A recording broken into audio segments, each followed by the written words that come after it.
Hello दोस्तों, स्वागत है आपका हमारे YouTube channel DJ movie collection review में। दोस्तों मैं आज रिव्यू करने वाला हूँ। आज एक थिएटर में एक मूवी आई, स्वतंत्र वीर सावरकर। वैसे तो हमने आपको इसका ट्रेलर का रिव्यू भी किया था। फाइनली इसका मूवी आज वैसे तो डेट आज का ही था, बट मैं इस मूवी की अगर मैं बात करूँ तो 21 के मतलब नाइट में ही ये जो है ना ये रिलीज़ कर दिया गया। अब इसका रीज़न तो आपको पता ही है कि थिएटर में एक ऐसी मूवी भी आ रखी है, उसका भी मैं रिव्यू डालूंगा।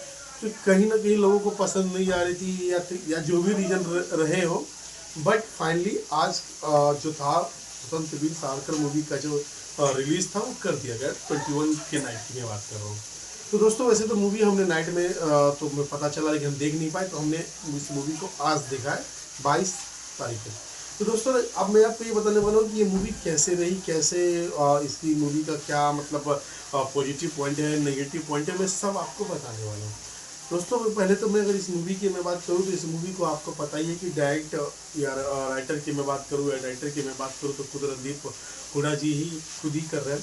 दूसरी बात, अगर इसके लीड एक्टर की भी मैं बात करूँ तो रणदीप हुडा ने खुद ही किया है।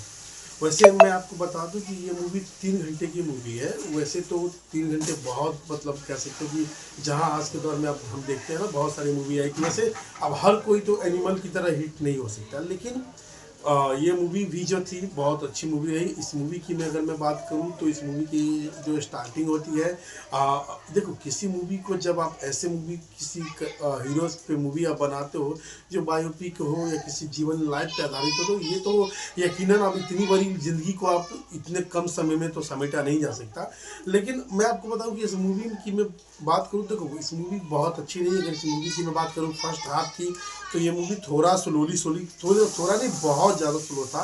बट फाइनली जब वीर सावरकर का जब जेल में जब उनको डाल दिया जाता है और उसके बाद जब उसकी जब हमने वो जर्नी देखते हैं काला पानी का, हम सब ने वो देख रखा सुना है नाम ही कि उस टाइम में अंग्रेज़ के दौर में जब हम गुलाम हुआ करते थे, उस टाइम में एक जेल हुआ करता था जो सभी जहाँ पे बहुत सारे स्वतंत्रता सेनानी को रखा जाता था, वीर सावरकर जी को वहीं काला पानी की जेल में रखा गया था। वहाँ पर उनके साथ कितनी यातनाएं दी जाती है, उनको क्या क्या सहना पड़ता है, किस तरह का। लेकिन हाँ एक चीज़ तो है बॉस की, रणदीप हुडा सर ने जिस हिसाब से वो मैंने आपको ट्रेलर में भी बताया था कि देखो उनकी मूवी की एक खासियत क्या होती है कि वो जिस किसी भी बायोपिक पे अगर वो मूवी बनाते हैं ना, तो वो अपने आप को उस कैरेक्टर में इतनी अच्छी तरीके से मतलब अपने बॉडी को वो ट्रांसफर करते हैं, जो फाइनली कहीं ना कहीं आप जब उसको देखोगे वो इतने सारे रोल में आपको दिखेंगे। एक युवा के रोल में दिखेंगे, एक जब अधेड़, जब पूरी लाइफ की जर्नी जब आप देखोगे तो कहीं ना कहीं देखो ये मूवी की अगर मैं बात करूँ तो आप बस उनकी एक्टिंग की अगर बात की जाए तो बहुत अच्छी है। रह गई बात इस मूवी में कुछ चीज़ें ऐसी भी है अगर मैं आपको बता दूं जो हमें, तो जिस तरह से अभी जो दौर चल रहा है, मैं पॉलिटिकल इशू का नाम नहीं लेना चाहूँगा, बट मैं आपको ऊपर ऊपर से साइड से बता, देखो ये उस तरह मतलब कहीं ना कहीं जैसे महात्मा, हम सब जानते हैं कि दो विचारधाराएं तो हम लोग आज के दौर में भी हम लोग जीते हैं। एक तो या तो जो महात्मा गांधी जी के राहों पे चलते हैं, या एक सावरकर जी के, मतलब उन दोनों की जो जर्नी थी जिसे ब्रिटिश गवर्नमेंट भी सावरकर जी से डरते थे कि ये सबसे डेंजरस मैन उन्हें क्यों कहा गया था, ये आपको दिखेगा इस मूवी में। दूसरी बात, कहीं ना कहीं मेकर्स ने एक चीज़ तो गलत हमें भी लगा, अगर मैं बताऊँ आपको भी, देखो आज़ादी में कैसे आज़ादी मिली वो तो हम सब जानते हैं, अहिंसा की लड़ाई पे या हिंसा की लड़ाई पे रास्ते पे चल के जो भी मिली हो।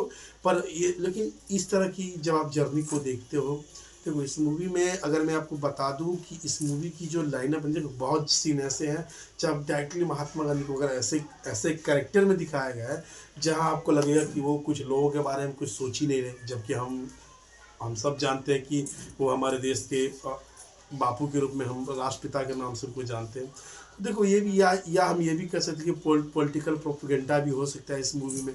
दूसरी अगर मैं बात करूँ तो जो कह सकते हैं हम कांग्रेस बीजेपी इस तरह के भी आपको पॉलिटिकल इसमें दिखेंगे। अगर आप कांग्रेस के समर्थक हो तो आप जब देखोगे इस मूवी को तो शायद आपको इसमें प्रोपेगेंडा नज़र आए।